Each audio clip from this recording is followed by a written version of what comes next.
So, what role does philosophy play in advancing modern theoretical physics, especially in quantum gravity? Can you repeat the first part of what you said? So you work a lot on philosophy too, philosophy of Yeah. science and physics. What role does philosophy play in advancing theoretical physics, especially in quantum gravity? Oh, very good question. I think that modern education tends to separate completely scientific education from philosophical information, from philosophical education. And that's a mistake because if you look in the past, a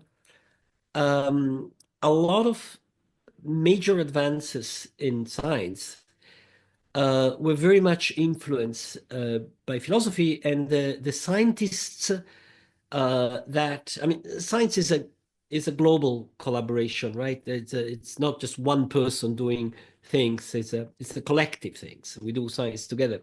But when you look at the moment in which bringing many results together, some jump in understanding happened, like Darwin, like Einstein, like Newton, like Maxwell, like Boltzmann, like Heisenberg. So the moments in which somebody says, "Oh, I have a new idea, a different way of understanding things," all these people that I mentioned were very much knowledgeable of philosophy and were very much influenced by the philosophy that they were reading.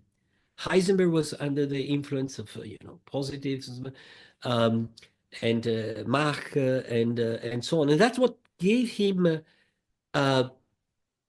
I sometimes say no scientist does anything unless the philosopher does him or her the permission to do that. So philosophy uh, has always been fundamental in the past for the advancement of science. Einstein was certainly the greatest scientist of the 20th century. He had read all three Kant major book, The Criticism, when he was 15. And he was very passionate about Spinoza, about Schopenhauer, about Hume. So he had all this philosophical uh, in his philosophy in his mind, and that was crucial for him to liberate himself from the straitjacket of Newtonian thinking and invent something new. And the same is true for the birth of quantum mechanics. The people who invented quantum mechanics, Niels Bohr, um, Schrödinger, Heisenberg, they were full of philosophy in their head. Niels Bohr was under the influence of Kierkegaard.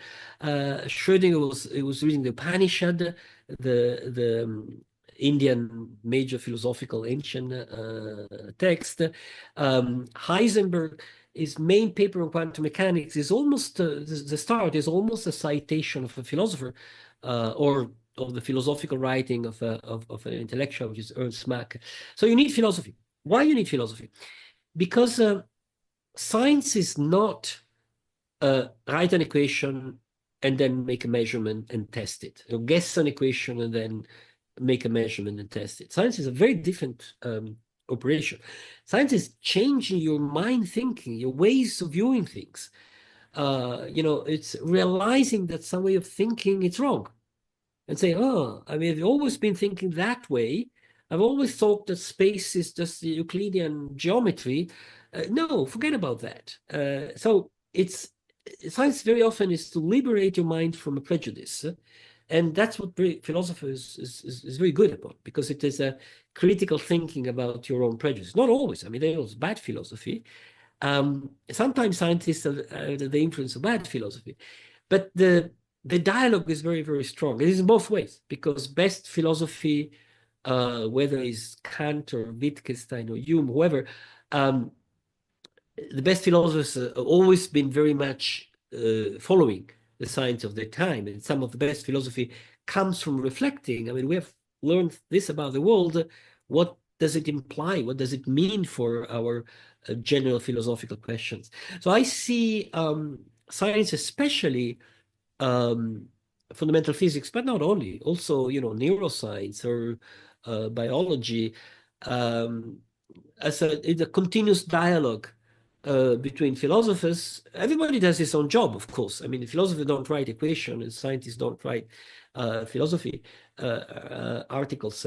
But the more they learn from one another, the better chance, historically, history tells us, the better chance there is to going ahead.